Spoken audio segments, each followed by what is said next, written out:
नमस्कार, जय हिंद। स्वागत है आप सभी के अपने परिवार सारथी एजुकेशन अड्डा में। और आज के इस वीडियो में हम लोग यानी कि इस क्लास में देखेंगे हम लोग चक्रवृद्धि ब्याज। इसके पहले भी हम लोगों ने चक्रवृद्धि ब्याज, साधारण ब्याज देखा है, लेकिन अब जो देखेंगे हम लोग जिस प्रकार से क्वेश्चंस एग्जामिनेशंस में आ रहे हैं, और ये बिल्कुल मैं आप लोगों को दावे के साथ कहता हूँ कि जो भी चीज़ें आप लोग सीखेंगे आप लोग एक बार के अलावा कभी रिविजन करेंगे ही, लेकिन बार बार पढ़ने की जरूरत नहीं पड़ेगी। बात समझ में आ रही है ना? तो इसके पहले भी मैंने बहुत सारे प्रकार के क्लासेस दिए हैं साइंस के रिगार्डिंग। अभी आप लोगों को एकदम सीक्वेंस से पॉलिटी के क्लासेस देखने को मिलेंगे बहुत जल्द ही, ठीक है ना? तो चलिए शुरुआत करते हैं चक्रवृद्धि ब्याज। जैसा कि आप लोग जानते होंगे, पढ़े होंगे, नहीं पढ़े होंगे तो भी कोई दिक्कत नहीं है। ब्याज जिसको हम लोग क्या कहते हैं भाई, सूद भी कहते हैं। अपने गांव की भाषा में तो हम लोग भैया सूद कहते हैं, पैसा सूद पे दिए हैं चाहे लिए हैं। ब्याज थोड़ी कोई जानता है। बात समझ में आ रहा है ना? सूद ही इसको कहा जाता है गांव देहात में। लेकिन आप लोगों को या बहुत सारे हमारे दादा को, पापा को, अभी भी हमारे ऐसे जनरेशन हैं जिसको पता नहीं होता कि सूद कितने प्रकार के होते हैं। बात समझ में आ रहा है ना? तो सूद जो होता है ना वो दो प्रकार का होता है। कौन कौन सा होता है भाई? एक साधारण होता है, ठीक है, साधारण, और एक होता है चक्रवृद्धि। समझेंगे इसको, चक्रवृद्धि। क्लियर है? यानी कि साधारण ब्याज जिसको हम लोग सिंपल इंटरेस्ट कहते हैं। क्या कहते हैं भैया? सिंपल इंटरेस्ट कहते हैं। सिंपल, इसको कहते हैं कंपाउंड। कंपाउंड, ध्यान दीजिए। कोई भी पैसा अगर हम किसी को देते हैं या किसी से लेते हैं, वो चाहे बैंक से लोन हो या लोन पर गाड़ी हो, लोन पे घर हो, बात समझ में आ रही है ना? तो अगर कोई वस्तु हमें लेना है और उसको लेने के लिए हमारे पास जो है पर्याप्त पैसा नहीं है, तो फिर किसी से हमें उधार लेना पड़ता है ना? किसी से क्या करेंगे भाई? उधार लेंगे, मतलब लोन लेंगे। जब हम लोग लोन लेते हैं, बात समझ में आ रहा है ना, तो उस पे रेट लगता है। आखिर लोन लेने का या देने का जो कंसेप्ट है वो कहाँ से आया, ठीक है ना? तो आप लोगों को भाई पता होगा कि लोन लेने और देने का काम जो होता है वो इंसान द्वारा ही करते हैं। क्या करते हैं भाई? इंसान द्वारा ही होता है। और भाई man is selfish by nature, है ना? Man is selfish by nature. अब जो ह्यूमन है वो लोन लेने का या देने का कंसेप्ट जो आया है इसके मन में, किसके वजह से आया है? तो सेल्फिश, लालच के वजह से आया कि हम उसको पैसा देंगे तो वो मुझे ज्यादा पैसा देगा, है कि नहीं? या हम पैसा लेंगे तो मुझे ज्यादा पैसा देना पड़ेगा। लेकिन जो दे रहा है वो इसी लालच में दे रहा है, और जो ले रहा है ये जानते हुए ले रहा है कि मुझे अधिक देना है, लेकिन उसको उस समय पर पैसे की जरूरत है। उस पैसे की वजह से उसका काम रुका हुआ है, जिसकी वजह से वो काम नहीं कर पा रहा है कोई भी। तो वो जानता है कि मुझे कुछ एक्स्ट्रा ही तो देना है ना, हम दे देंगे, लेकिन अभी तो हमारा काम नहीं रुकेगा, हो जाएगा। तो यहां से भैया ये कंसेप्ट जब तक सेल्फिश नहीं आएगी, ठीक है ना? आदमी भले कहे कि मैं सब कुछ छोड़ चुका हूं, मोह माया त्याग चुका हूं, तो जो लोग कहते हैं ना कि मैं मोह माया त्याग चुका हूं, आजकल वही लोग बहुत ज्यादा राजनीति में जा रहे हैं, है ना? पॉलिटिक्स में सब लोग जो है ना वहां संसद की क्या बोलते हैं, रायता चखना चाहते हैं। वो चाहे कोई भी व्यक्ति हो, अगर मोह माया त्याग चुका है तो फिर असली मोह माया तो वहां से है, संसद से, ठीक है ना? चलिए, अब ये बातें जो हैं हम लोगों ने सीखा कि जब तक इसमें कंसेप्ट लालच का नहीं आएगा तब तक वो ब्याज का जो है लेन देन या पैसे का लेन देन नहीं हो सकता है। अब ये जो पैसा हम लोग लेते हैं ये या तो साधारण ब्याज पर लेते हैं या चक्रवृद्धि ब्याज पर। देने वाला कहता है कि हम तुमको साधारण ब्याज पर देंगे, या देने वाला ये भी कहता है कि हम चक्रवृद्धि ब्याज पर। चक्रवृद्धि ब्याज का कंसेप्ट कहाँ से आया? साधारण ब्याज तो सब लोग जानता होगा कि हम पैसा देंगे इतना तो मुझे 10%, 5%, ठीक है ना, 5%, 2% इस पे आप लोगों को देना है। लेकिन चक्रवृद्धि ब्याज का कंसेप्ट कहाँ से आया कि जब कोई व्यक्ति पैसा ले लिया, अब उसका जो सूद है जो बढ़ रहा है वो भी नहीं दे रहा है, तो उसके माइंड में आया होगा कि जो सूदवा बढ़ रहा है तो वो भी तो उसी के पास है, ठीक है? मान लो कि दो व्यक्ति हैं, ए बी, है ना? ए जो है बी को पैसा दिया और ये बोला कि हम तुमको हर महीने 1 रुपया देंगे, ठीक है। लेकिन ये अगले महीने 1 रुपया नहीं दिया तो 101 रुपया हो गया। फिर अगले महीने नहीं दिया तो 102 रुपया हो गए। अब ये कह रहा है कि हमको आखिर सुधवा दे नहीं रहा है टाइम से तो अब कह रहा है कि अब इसको बोला ना, कब तुमसे जो 2 रुपया बढ़ रहा है, जो 2 रुपया बढ़ा है, तीसरे महीना में या अगले साल या अगले समय, जो भी उसका निर्धारित समय हो, क्योंकि इसमें समय भी निर्धारित होता है, ठीक है ना। अगले समय में इस 2 रुपये का भी हम ब्याज लेंगे। तुम अपने पास रखा है ना, मेरे को थोड़ी दिया है, तो ये 2 रुपये का भी हम ब्याज लेंगे। बात समझ में आ रहा ना। तो जब कह रहा है कि 2 रुपये का ब्याज लेंगे, तो 2 रुपये का भी जब ब्याज पहले वाले ब्याज में जोड़ देगा, यानी कि 102 रुपये और प्लस 2 रुपये का भी कुछ तो ब्याज होगा, 20 पैसा होगा चाहे 2 पैसा होगा, सब जब सब जोड़ देगा तब हो जाएगा क्या, चक्रवृद्धि ब्याज। एक बात का ध्यान रखेंगे कि साधारण ब्याज और चक्रवृद्धि ब्याज ये पहले साल के लिए, फर्स्ट ईयर के लिए, ठीक है ना, फर्स्ट ईयर के लिए क्या होता है भाई, बराबर होता है, दोनों बराबर होता है, इक्वल होता है। किसी को पैसा अगर हम लोग दें, ठीक है, या किसी से पैसा लें, बात समझ में आ गई, तो 1 साल के लिए हम साधारण ब्याज पर दे दें या 1 साल के लिए हम चक्रवृद्धि ब्याज पर दे दें, इन दोनों मामलों में जो हमारा ब्याज है, जो सूद है, वो बराबर ही होगा। यहां पर साधारण और चक्रवृद्धि ब्याज का कंसेप्ट जो होगा वो सेकेंड ईयर से ही अंतर होने लगता है, दूसरे साल से, ठीक है ना, ये अंतर होने लगता है। लंबे समय के लिए साधारण ब्याज से ज्यादा चक्रवृद्धि ब्याज जो होता है वो महंगा पड़ जाता है, क्योंकि उसमें ब्याज का भी ब्याज लग रहा है। यहां तक क्लियर हो गया, सारी कहानी समझ ली आप लोग। बाकी अगर आप लोगों को समझ में आ रहा होगा तो आप अपनी इस परिवार के साथ जरूर जुड़ेंगे। देखिए अब हम लोग बात करेंगे इसके क्वेश्चंस की बात करेंगे। तो क्वेश्चन जो होता है लगभग, अगर आप लोगों का साधारण ब्याज देखें तो उसमें 6 टाइप्स के क्वेश्चन है, ठीक है ना। और चक्रवृद्धि ब्याज में मान चलिए कि आप लोगों के 5 टाइप्स का क्वेश्चन है। तो आज इस हम लोग क्लास में फर्स्ट टाइप, 5 टाइप्स में फर्स्ट टाइप का देखेंगे कैसे कैसे, एकदम इजी क्वेश्चन। पहले कंसेप्ट को समझना है, क्योंकि अगर हम लोग कंसेप्ट को पहले समझ जाते हैं तो क्या होता है भाई, कोई भी क्वेश्चन बनाने में आसानी हो जाती है कि नहीं। मैंने आप लोगों को बता ही दिया कि साधारण ब्याज जो है चक्रवृद्धि ब्याज की तुलना में ये वाला जो है ये, ठीक है ना, साधारण ब्याज चक्रवृद्धि ब्याज की तुलना में सस्ता पड़ता है और इसके तुलना में ये क्या होता है भाई, महंगा हो जाता है। और इससे भी महंगा क्या है हमारे देश में, अब जो क्रेडिट कार्ड होता है, ठीक है ना, क्रेडिट कार्ड जो बैंक देता है, कहता है कि हम बहुत कम रेट पर देंगे, इतना पर देंगे, उतना पर देंगे, इतना तक आप लोगों का फ्री है। कभी भी जीवन में भूल करके क्रेडिट कार्ड नहीं लेने का है, ठीक है, क्योंकि इसको अगर हम लोग जोड़ें तो ये लगभग 30% इस पर इंटरेस्ट हो जाता है। यदि मैं बताऊंगा आप लोगों को इसका कंसेप्ट कैसे क्या होता है। अब मान लो कि 30% आपने 100 रुपया लिया, उसको 30% देना है। बात समझ में आ रहा ना। इन लोगों का जो लोन का हो या क्रेडिट कार्ड का जो भी कंसेप्ट हो, ये बहुत लोगों के पल्ले नहीं पड़ता है, क्योंकि ये जो होता है ना मंथली जोड़ता है, कहता है कि 10% लेंगे, लेकिन इन्हें लगता है पैसा क्या, पहले महीने से, पहला महीना आज लिए तो अगले इसके इसी डेट से वो क्या करेगा, तगादा स्टार्ट कर देगा, मांगना स्टार्ट कर देगा, ठीक है ना। तो यही चीजें महंगी पड़ जाती हैं। अगर एनुअल होता है तो सब लोग ले लेते हैं, एनुअल भी मिलता है, लेकिन हम लोगों को नहीं मिलेगा। जो लेकर के भागने वाला रहेगा ना विदेश, उन लोगों को मिल जाएगा आराम से, लेकिन यहाँ के लोगों को नहीं मिलेगा। न तो स्टूडेंट को मिलेगा कोई काम करने के लिए, ठीक है, न छोटे छोटे बिजनेसमैन को मिलेगा, न किसान को मिलेगा, ये सब मिलेगा बड़े बड़े बिजनेसमैन को जो ताल्लुकात रखते हैं, ठीक है ना, जो माफ करवा सके वहां से। अभी आप लोगों को पता होना चाहिए कि 12 लाख करोड़ जो है, ठीक है ना, 12 लाख करोड़ वाइप आउट किया हुआ है, वाइप ऑफ नहीं किया है, वाइप आउट किया हुआ है बैंक ने। अब ये 12 लाख करोड़ सोचो कितनी बड़ी राशि है, और यहाँ पर 1 रुपए किसानों के माफ नहीं हो सकते हैं। देखिए अब मैंने बताया, ध्यान से समझेंगे कि फर्स्ट ईयर के लिए एसआई और सीआई जो होता है आपस में क्या होता है, बराबर होता है ना। क्या होता है, एसआई और सीआई आपस में बराबर होने लगता है। दूसरे साल से ही इसमें क्या होता है, डिफरेंस होने लगता है। क्या होने लगता है भाई, डिफरेंस। तो डिफरेंस पर भी इसमें क्वेश्चन आता है, ठीक है ना, डिफरेंस पर भी क्वेश्चन आता है।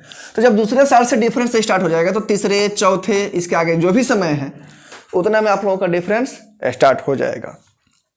बात समझ में आ गई? क्लियर हो गई? अगर हम लोगों से 2 साल का क्वेश्चन पूछता है, यहां से समझेंगे मेन कंसेप्ट। अगर कोई क्वेश्चन 2 साल के लिए पूछता है तो इसमें आप लोगों को एक कंसेप्ट याद रखना है कि 2:1 ये कहां से आया है? 2:1 कहां से आया? ठीक है ना? ये हम सिर्फ और सिर्फ इंटरेस्ट की बात कर रहे हैं ना, इंटरेस्ट। तो ये इंटरेस्ट का ही रेशियो है। अभी हम लोग ला करके देखेंगे कि कैसे आया। अगर तीसरे साल की बात करें तो ये रेशियो बन जाता है 3, 3 and 1। चौथे साल की अगर बात करें तो 4, 6, 4 and 1। आप लोग फॉर्मूला से बना रहे होंगे तो फॉर्मूला से ही बनाएंगे, लेकिन उससे ज्यादा देखिए कंपटीशन का जो भी एग्जाम्स होते हैं, वनडे एग्जाम्स जो भी होते हैं, उसमें टाइम का बड़ा महत्व होता है। इतने समय में आपको इतना कर देना है। लॉन्ग तरीके से सब लोग कर सकता है। हो सकता है कि आपके 1 घंटे में इतना ही क्वेश्चन नहीं हो पाया है कि नहीं, छूट जाता है बहुत सारे बच्चों को। तो ये जो हम लोग शॉर्टकट, ये हम लोग क्या है, शॉर्टकट तरीका है, मान लीजिए इसको ट्रिक समझ सकते हैं या कंसेप्ट कहिए, जो भी कहिए। 2 साल के लिए 2:1 ध्यान रखेंगे। 2 साल के लिए 2:1, 3 साल के लिए 3:3:1। अभी क्वेश्चन बनेगा तो समझ में आ जाएगा। 4:46:1, 4:6:1 है ना, 4:6:1। ये 4 साल के लिए। डिफरेंस की अगर हम लोग बात करें तो डिफरेंस का भी फॉर्मूला होता है। डिफरेंस कभी कभी पूछ देता है और कभी कभी डिफरेंस दे देता है तो कहता है कि इसका प्रिंसिपल कितना होगा, या रेट कितना होगा, या समय कितना होगा। ठीक है ना? तो वो अलग वाले हम लोग देखेंगे। मान लेते हैं कि ये 2:1 आया कहां से। पहले इसका आप ध्यान से एक बार समझ लेते हैं, उसके बाद क्वेश्चन तो बनाने में आसानी हो जाएगी। मान लीजिए कोई राशि जो है 1000 रुपए की है। 1000 नहीं, हम लोग 2000 रुपए भी ले सकते हैं, 3000 रुपए भी ले सकते हैं, हमें कोई आपत्ति नहीं है। मान लीजिए कोई प्रिंसिपल जो है, प्रिंसिपल किसको बोलते हैं? प्रिंसिपल मतलब जो हम पैसा किसी को देते हैं, जो हम लोग किसी को पैसा देते हैं वो प्रिंसिपल होता है। एक होता है अमाउंट। अमाउंट बराबर क्या होता है? Principal plus interest.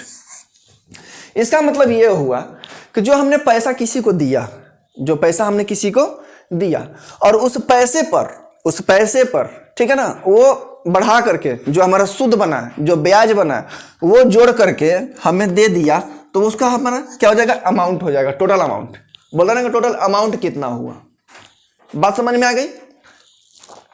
Total amount कितना हुआ, तो इसमें हमारा प्रिंसिपल और इंटरेस्ट दोनों शामिल होता है, जिसको हम लोग कहते हैं मूलधन और ब्याज। ठीक है ना? और अमाउंट का मतलब होता है भैया मिश्रधन। क्या होता है? मिश्रधन। और यहां पर SI दिया रहेगा तो सिंपल इंटरेस्ट, और CI दिया रहेगा तो क्या? Compound interest. R means rate दिया रहेगा, T मीन्स टाइम दिया रहेगा। यही सब देता है, पूछता है। तो मान लो कोई हमारा राशि जो है 1000 रुपए है, और इस पर जो रेट है वो 10% का लग रहा है एनुअली, और टाइम जो है 2 साल का। समझ लेंगे एक बार केवल कि 2:1 कहां से आया। ऐसे ही हम लोग 3:3:1 भी ला सकते हैं, 3:1 भी ला सकते हैं, 4:6:1 भी ला सकते हैं। अगर 5 साल का दे दे उसको भी कैसे लाएंगे? ठीक है ना? अगर ये कंसेप्ट देख लेते हैं तो आसानी से आ जाएगा, कोई दिक्कत नहीं है। तो अगर हम लोग इसको अगर हम लोग बनाएं, जो आप लोग फॉर्मूला यूज करते हैं कंपाउंड इंटरेस्ट का, यानी कि अमाउंट का, P, ठीक है ना, 1 + R/100 के पावर T लिखिए चाहे N लिखिए, बात बराबर है। T means time. ठीक है ना? अब ध्यान दो, आप लोग इस फॉर्मूला से बनाते हैं, लेकिन अगर इसी फॉर्मूला पे इसको रखें, इसी फॉर्मूला पर अगर हम लोग इसको रखें तो टोटल जो हमारा अमाउंट आएगा, टोटल हमारा जो अमाउंट आएगा कितना आएगा भाई? तो ये 1000 हो जाएगा। ये 1 + R की वैल्यू कितनी है? 10, अब बटे में 100 के पावर कितना हो जाएगा भैया? 2। देखिए कहां से आया है वो 2:1 कहां से आया है? इसे 1 0 से 1 0 कट जाएगा। 10 × 11 बटे में 10 और 11 बटे में 10। इसको हम लोग 2 बार लिखेंगे ना, या तो स्क्वायर करके डायरेक्ट लिख सकते हैं, या तो हम लोग 2 बार लिख सकते हैं इसको। किसी को कोई समस्या यहां तक तो नहीं होनी चाहिए। अब ध्यान दीजिए, 00 से यहां पर 00 कट जाएगा। 11 को 11 से गुणा करेंगे कितना हो जाएगा? 121, और 121 को जब 10 से गुणा करेंगे तो क्या हो जाएगा भाई? 1210। यानी कि टोटल जो हमारा सूद और मूर जोड़ करके जो हमारा अमाउंट आया वो कितना आया, यहाँ पर 1210 रुपये आया, 1210 रुपये आया।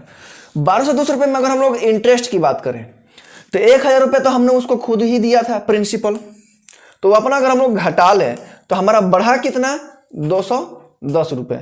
बढ़ा कितना उस पर भैया, 200 कितना बढ़ा, 210 रुपये। अगर इसको हम लोग रेशियो में कन्वर्ट करें, यहाँ पर लगा दें, तो रेशियो के बाद 0 की वैल्यू 0 हो गई। वहीं यहाँ से 2 रेशियो क्या आया है, 1 आया है। अगर हम 3 साल का निकालें, 3 इयर्स का, तो हमारा क्या आएगा भैया, 1331 रुपये आएगा। 3 साल का, 3 इयर्स का अगर अमाउंट निकालें तो 1331 रुपये आएगा। 1000 रुपये तो हमारा ही है उसमें, तो हम देखेंगे अगर इंटरेस्ट, क्योंकि हमने यहाँ पर इंटरेस्ट का लिखा है, ओनली इंटरेस्ट का लिखा है कि इंटरेस्ट का कंसेप्ट है या इंटरेस्ट का रेशियो है, तो यहाँ पर 331 आएगा। बस इसी में ये क्या रेशियो लगा दिया है।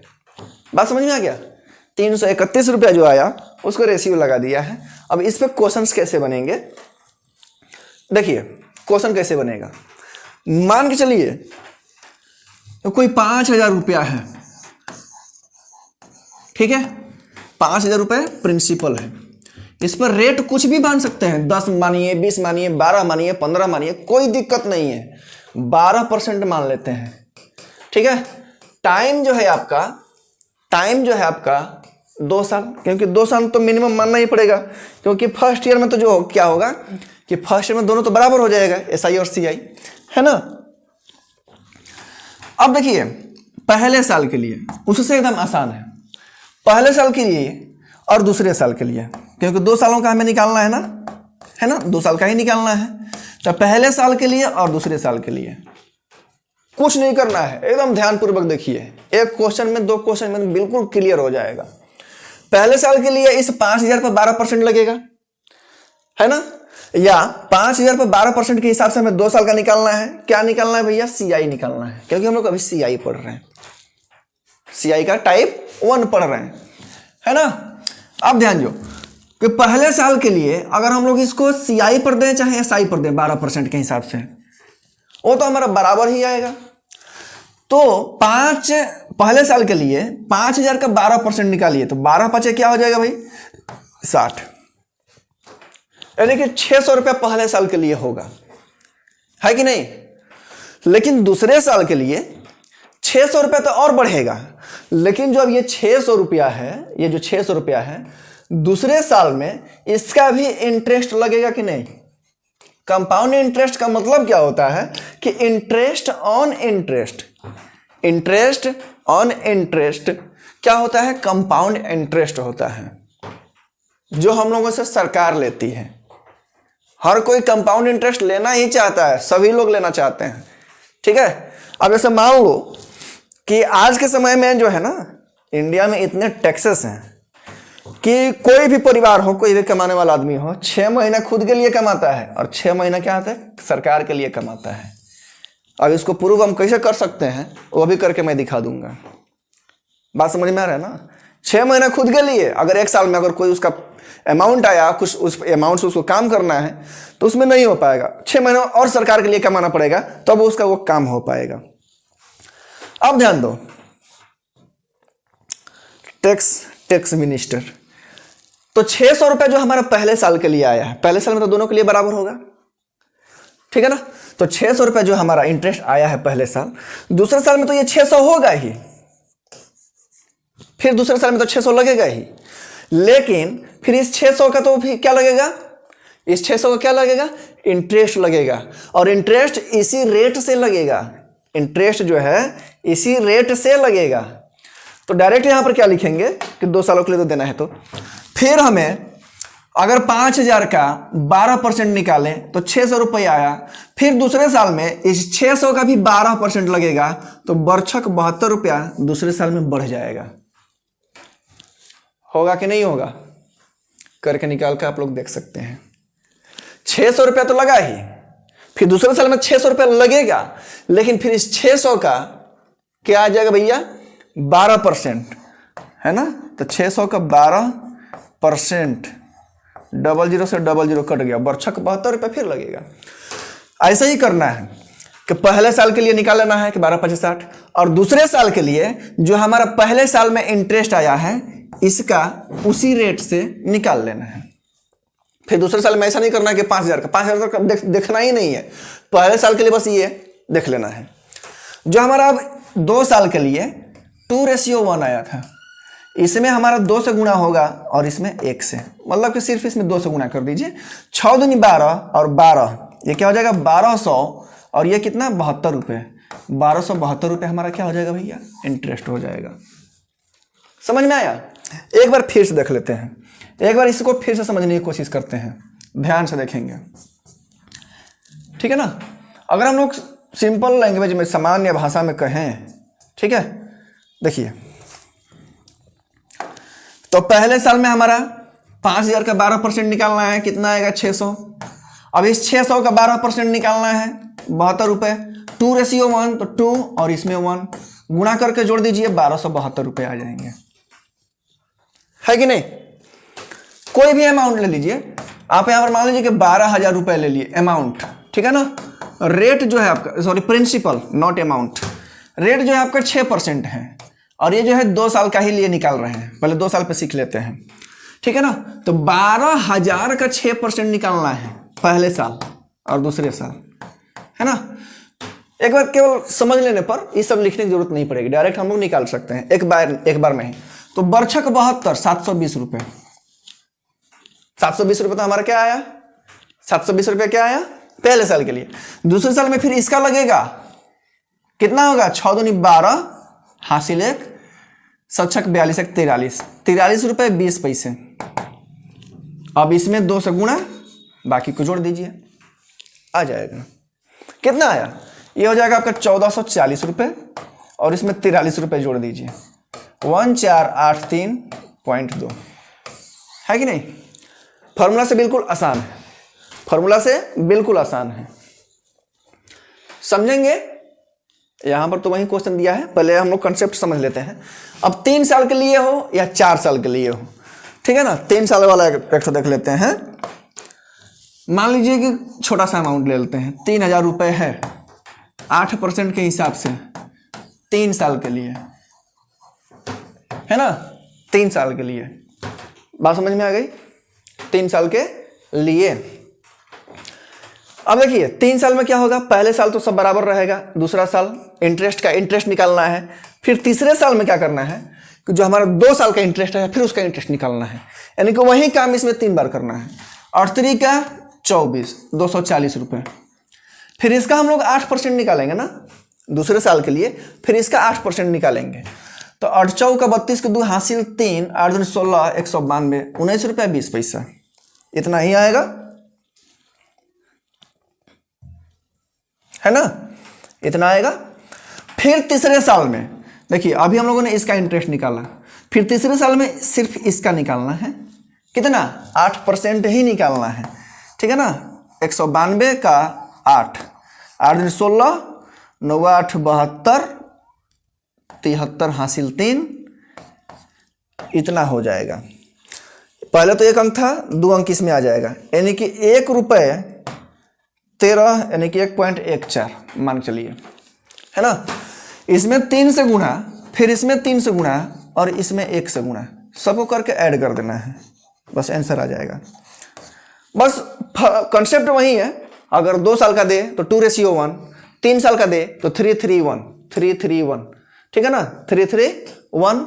4 साल का दे तो 4:6:4:1, बस यही इसका कंसेप्ट है। अब आप लोगों के मन में प्रश्न आ रहा होगा कि एक क्वेश्चन होता है कि वो कंपाउंडेड हाफ ईयरली हो जाता है, कंपाउंडेड क्वार्टरली हो जाता है, कंपाउंडेड 4th मंथ हो जाता है, ठीक है ना। तो उसको कैसे बनाएंगे, तो पहले उससे पहले थोड़ा सा हम लोग और सिंपल सा क्वेश्चन पे ध्यान दे देते हैं। क्या करेंगे, the compound interest on 350 for 1 year 4% per annum, the interest being payable half yearly. देखिए वही क्वेश्चन आ गया, हाफ ईयरली दे क्वार्टरली दे, इसमें कुछ ज्यादा माथापच्ची नहीं करना है। बस आप हाफ ईयरली में क्या कर रहा है, हाफ ईयरली मतलब कि आधा साल, और आधा साल में कितने महीने होते हैं, कितने महीने होते हैं, तो 6 महीने होते हैं, और 6 महीने 1 साल में कितने बार आएंगे, तो 6 महीने 1 साल में कितने बार आएगा भाई, कितना बार आएगा? 2 बार। अगर वही क्वार्टरली कह दे तो क्वार्टरली का मतलब होता है क्या? 3-3 महीने। और 3-3 महीने एक साल में कितना बार आएगा? तो 4 बार आएगा। 4-4 महीने कितने बार आएगा? 3 बार आएगा। यही ध्यान देना है कि वो साल में कितने बार आएगा। जैसे मान के चलो कि यहां पर आपका जो प्रिंसिपल दिया है, यहीं से समझ लो, एकदम आसान सा कंसेप्ट है। अब यहां पर हमारा रेट जो है 4%, टाइम जो दिया है वो 1 ईयर। यहां तक तो बिल्कुल आसान होगा सभी के लिए, कोई दिक्कत नहीं होगा इसमें। लेकिन अब दिक्कत क्या होने जा रहा है? कंपाउंडेड हाफ ईयरली दे दिया है। तो हाफ ईयरली जो हमारा नया समय हो जाएगा, हाफ ईयरली, एक साल में 6-6 महीने कितने बार, यानी कि एक साल में, हमें एक साल में ही काउंट करना है। एक साल में हाफ ईयरली कितने बार आएंगे? तो भाई 2 टाइम, 2 बार आएगा। तो ये इसका टाइम जो होगा 2 बार, और 2 बार आया तो इसको 2 से डिवाइड। अगर क्वार्टरली दिया रहता है तो इसको हम लोग 4 से डिवाइड करते हैं, क्योंकि एक साल में क्वार्टरली जो होगा 4 बार आएगा, तो हमें इसको 4 से डिवाइड। रेट को क्या कर देना है कि जितने बार आएगा ना, जो टाइम दिया रहेगा उसके अकॉर्डिंग, एक साल में जितने बार आएगा वो तो आपका टाइम हो जाएगा, ठीक है ना। और उसी से रेट को क्या कर देना है? डिवाइड कर देना है। तो ये अभी नया रेट जो हमारा क्या हो जाएगा भाई? 2% हो जाएगा। बैंक में जो होता है ना हमारा, जो हम लोग पैसा वैसा रखते हैं, वो क्या होता है? कंपाउंडेड क्वार्टरली होता है, 3-3 महीने पर होता है। इसलिए हमारे अकाउंट में 3-3 महीने पर जो होता है ना, पैसा ट्रांसफर हो जाता है, क्रेडिट हो जाता है। जो इंटरेस्ट वाला रहता है 3-3 महीने पर ही होता है। अब ध्यान दो, बस यही चेंज करना है। अगर चेंज करने का ये कंसेप्ट दोनों समझ में आ गया हो तो मुझे नहीं लगता है कि आप लोगों को कहीं भी दिक्कत होने वाली है। किसी भी प्रकार का प्रश्न दे दे, क्वार्टरली दे, हाफ ईयरली दे, कुछ भी दे, बात समझ में आ गई? यहां पर हाफ ईयरली दिया है, इसलिए हम देखेंगे कि एक साल में 6-6 महीने कितने बार आ रहे हैं? तो 2 बार आ रहे हैं। एक साल में 3-3 महीने कितने बार आएंगे? तो उसे हम लोग 4 साल लिख देंगे यहाँ, और उसी 4 से जो हमारा रेट दिया रहेगा उसको डिवाइड कर देना है। डिवाइड करने के बाद हमारा नया रेट आएगा, उस पे बनाना है। हमारा प्रिंसिपल ज्यों का त्यों रहेगा। बात समझ में आ गई? अब ध्यान दो, तो 350 पहले साल के लिए 350 का अगर हम लोग 2% निकालें, कितना होगा भैया? 7 रुपये होगा। 2% मात्र निकालना है, तो निकाल के देखिए कितना आ रहा है। 350 का कितना भाई? 2% है ना। 1 0 से 1 0, इससे ही कट जाएगा 5 बार में, और 5 से कट जाएगा इस 7 बार में। फिर इस 7 का क्या निकालना है? फिर 2%। तो 7 दूनी का 14, और ये हो जाएगा पॉइंट यहाँ 0 दूसरे साल के लिए, है कि नहीं? बताइए। अब कह रहा है कि क्या कह रहा है भाई? खाली इंटरेस्ट कह रहा है ना, द कंपाउंड इंटरेस्ट, एक ईयर केवल कंपाउंड इंटरेस्ट। तो 2:1 होता है, 2 को इसमें गुना कर दीजिए, तो ये हो जाएगा 14, और 14 में 14 पैसे जोड़ देंगे, ये हमारा आंसर आ गया। एकदम आसान सा है। अगर ये बदलने वाला, चेंज करने वाला कंसेप्ट अगर आप लोगों को समझ में आ गया होगा, ये बस यही चीजें समझनी है। टाइम समझना है इसमें मेन, कि वो एक साल में कितने बार आएंगे, जो पूछ रहा है क्वेश्चन में। यहाँ पर ईयरली पूछा है, हाफ ईयरली पूछा है, तो हाफ ईयरली यानी कि साल में हाफ ईयर कितने बार आएंगे? 2 बार। वही नया टाइम हमारा वही हो जाएगा जितने बार आएगा, और रेट में उसको क्या कर देना है भाई? क्या कर देना है? भाग कर देना है। बात समझ में आ गई? बाकी हमारा कंसेप्ट वही रहेगा। 2:1 पे हमने बनाया है इसको। आप लोग भी 2:1 पर किसी भी क्वेश्चन को प्रैक्टिस करके देख सकते हैं, बिल्कुल आसानी होगी। देखते हैं अगला प्रश्न क्या होगा भाई। देखिए वही चीजें यहां पर दी हुई हैं। क्या कह रहे हैं कि एक साल के लिए 4,000 रुपए पर सालाना 12% चक्रवृद्धि ब्याज की दर से प्राप्त वार्षिक और अर्धवार्षिक, यहां पर डिफरेंस पूछ दिया। क्या पूछ दिया भाई? डिफरेंस पूछ दिया। अगर हम लोग मान लीजिए कि 4,000 रुपया जो है किसी को दे दिए, 4,000 रुपये 2 आदमी को दिया है। एक को दिया है चक्रवृद्धि ब्याज पर, दोनों को दिए हैं चक्रवृद्धि ब्याज पर, लेकिन एक ठो का बोला है कि तुमसे हम साल भर में लेंगे 12% के हिसाब से। एक ठो का बोला है कि तुमसे 6 महीना पर ही तुम्हारा संयोजित करेंगे, यानी कि जो ब्याज बढ़ेगा फिर से उसको हम लोग जोड़ देंगे। संयोजित करने का मतलब क्या हुआ कि जो 6 महीने में ब्याज बढ़ा ना, फिर उसको हम लोग जोड़ दिए, अब उसका हम पूरे साल का लेंगे। बात क्लियर हुआ यहां तक? चलो ध्यान दो। तो यहां पर जो 4,000 रुपए है, 1 साल के लिए ही देना है। तो मान लो कि हम किसी व्यक्ति को 1 साल के लिए एक ही बार दे दिए इसके 12% पर, तो हम लोग साधारण ब्याज निकालें चाहे ये निकालें, बात तो बराबर है, बरचौक 48 480 रुपये हो जाएगा, है कि नहीं। लेकिन असली खेल यहां से होगा कि हमारा जो अब जो रेट है और जो टाइम है किसके लिए, अर्धवार्षिक के लिए, किसके लिए, अर्धवार्षिक के लिए, ये तो भैया चेंज होना है ना। जब भी अर्धवार्षिक, क्वार्टरली, तो चतुर्थवार्षिक, त्रैवार्षिक, तो उसमें तो भैया टाइम चेंज होना ही है, इसमें तो निश्चित है। तो अब हमारा जो टाइम जो दिया था 1 साल, वो अगर अर्धवार्षिक करते 2 बार आएगा, और जो हमारा रेट दिया है 12, इसको अगर हम लोग 2 से करेंगे तो नया रेट हमारा क्या आएगा 6। अब इसको जो 4000 पर 2 बार निकालेंगे, एक बार इसका 6% निकालिए, कितना आएगा, तो 00 से 00, 6 चौक 24, 240, और फिर 240 का 6% निकालना पड़ेगा, फिर 240 का 6%, ये पहले साल का हुआ, दूसरे साल में 240 का भी तो 6% निकालना है ना, तो 14 रुपया 40 पैसा। यानी कि अगर इसे हम लोग 2 से गुणा करें, इसमें 1 से गुणा करें, तो 480 तो हो ही जाएगा, और ये 14 रुपये 40 पैसा का क्या हो जाएगा भैया, अंतर हो जाएगा। 494 रुपये 40 पैसे अगर 6 महीना पर दे तो 494 रुपये 40 पैसे हो जाएंगे, क्लियर है। और दोनों का डिफरेंस पूछ रहा है, क्या पूछ रहा है, तो डिफरेंस दोनों में कितना है, 14 रुपये 40 पैसे के। तो यहां तक जो था आप लोगों का ये टाइप 1 का प्रश्न था, बहुत ही आसान था, ठीक है ना। अगले क्लास में हम लोग टाइप 2 और टाइप 3 का दोनों साथ में देख लेंगे, या जितनी लंबा क्लास चले उसमें कोई दिक्कत नहीं है, हम लोग ज़्यादा से ज़्यादा टाइप को समझने की कोशिश करेंगे अगले क्लास में। अगर क्लास आप लोगों को अच्छी लगी हो तो फिर बने रहिए हमारे साथ, और चैनल को सब्सक्राइब करके बेल आइकन को भी प्रेस कर दें, साथ ही अपने पढ़ने वाले दोस्तों में भी शेयर कर दें। ये तो मुझे पता ही है कि आज के डेट में शिक्षा का असर क्या है, ठीक है ना। चलिए फिर मिलते हैं आप लोगों से नेक्स्ट क्लास में, तब तक के लिए जय हिंद।